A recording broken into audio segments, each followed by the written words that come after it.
आप सभी दर्शकों का स्पिरिचुअल नॉलेज चैनल पर हार्दिक स्वागत है। आज मैं संत कबीरदास जी की एक वाणी आपको सुनाना चाहता हूँ जो इस प्रकार है। भाई जिसके लग जा चोट शब्द की, कोई असर दवाई करे नहीं। जिसने तन मन दिया गुरु को, वो मरने से डरे नहीं। भाई किसी को अपमान की बातें चुभ जाती हैं तो उस पर कोई भी दवाई असर नहीं करती। किसी भी डॉक्टर को दिखाओ, कितनी टेंशन की दवाई खाओ, जब तक वो अपमान का बदला नहीं ले लेता तो वो उसका दिमाग चैन से नहीं रह सकता। जैसे महाभारत के अंदर किस्सा आता है कि द्रौपदी ने दुर्योधन को ये कह दिया था कि अंधे का पुत्र अंधा। जब तक दुर्योधन ने युद्ध में अपना सब कुछ सर्वनाश नहीं कर लिया, वो नहीं माना। दुनिया के समझाने से, माँ बाप भाई बहन यार दोस्त मित्र रिश्तेदारों के समझाने से भी वो नहीं माना, क्योंकि उसके दिल में वो बात बैठ गई थी। तो अगली कली में साहिब जी कहते हैं, दुनियादारी भाई लग गए खारी, कोई बस की बातें रहे नहीं। दुनिया की सारी बातें कड़वी लगती हैं, खारी लगती हैं, कोई भी बस में बात नहीं रहती।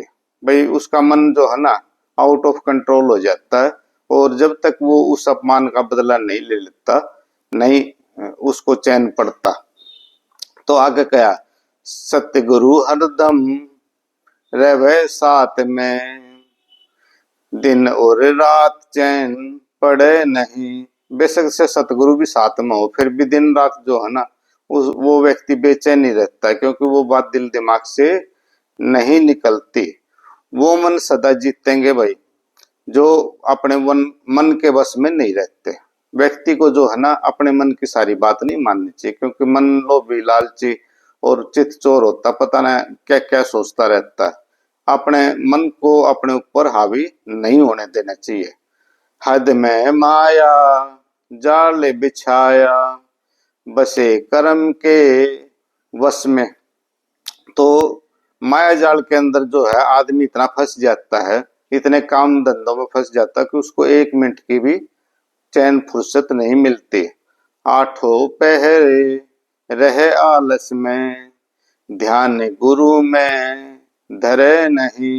कई व्यक्ति तो इतने आलसी होते हैं भाई, आठों पहर जो है ना अपने चैन से सोए जाते हैं, खाए पिए जाते हैं, और दुनियादारी के बारे में सोचते नहीं, ना किसी गुरु का ध्यान करते, ना किसी गुरु की बात मानते हैं। तो साहिब जी कहते हैं कि जैसे रण के अंदर भाई युद्ध के मैदान में सैनिक जो है ना, चाहे उसका सिर कट जाओ परंतु रण से हटता नहीं, क्योंकि उसको बात लग जाती है कि भाई रण में जाना है।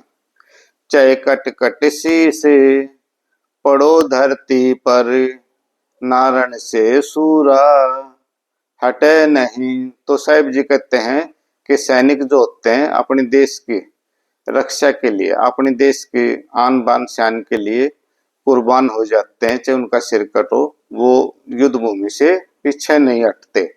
तो आगे कहा गया है, बिन सतगुरु तेरा भरम न टूटे, जाने दुनिया सारी। भाई सारी दुनिया जानती है कि बिना सतगुरु के व्यक्ति के अंदर जितने भी भ्रम हैं, जितनी भी समस्याएं हैं, उनको कोई नहीं सुलझा सकता। एक जन्म मरण का रोग ऐसा है जो सतगुरु के बिना कट नहीं सकता। तो साहिब जी कहते हैं, जन्म मरण का भाई रोग अजब से, बिन सतगुरु के कटे नहीं। ये जन्म मरण का रोग ऐसे है कि कभी मनुष्य जो है ना जानवरों के रूप में पैदा हो जाए, कभी पशु पक्षियों के रूप में पैदा हो जाए। भाई यो मनुष्य का जन्म जो बड़ी मुश्किल से मिला है, यो न्यू सोच लो सीढ़ी का आखिरी डंडा है। अगर इस पर तो आप गिर गए तो दोबारा से फिर 84 लाख जीवों के रूप में पैदा होकर के फिर मनुष्य का जन्म मिलेगा, और इसके बाद देवी देवताओं का जन्म मिलता है। वो मोक्ष उसी का हो पाता है जो व्यक्ति जो है गुरु की बात मानता है, सत्संग में आता है और गुरु का नाम जपता है, और ध्यान से गुरु की बातों को, या जो उसने नियम और सिद्धांत अपनाए हैं धर्म के, उन बातों पर चलता है और उन बातों को मानता है। तो हमें गुरु की बात माननी चाहिए, और गुरु के वचन पर जो डट गए, कबीर साहब ने कहा, कट गए फंद 84 के। 84 लाख प्रकार के जीवों में वो जन्म मरण से मुक्त हो जाते हैं जो गुरु जी की बातें मानते हैं।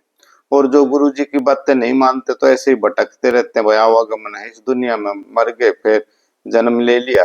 जैसे भगवान श्री कृष्ण ने अपना महाभारत में विराट रूप दिखाया था, उस सेना उसके मुंह में जा रही है और कुछ जो वापिस आ रही है। इसी प्रकार संसार में रोज लाखों व्यक्ति मरते हैं, करोड़ों व्यक्ति मरते हैं, इतने पैदा हो जाए हैं। तो आखिर में यही कहा है कि भाई कुछ काम करके जाना दुनिया से, और ऐसे बेकार में तो लाखों जाते हैं। कुछ काम करे के जाना दुनिया से जाने वाले, जाते हैं रोज लाखों बेकार जाने वाले। तो आप सभी दर्शकों का वीडियो देखने के लिए बहुत बहुत धन्यवाद। आप सभी को सत साहेब।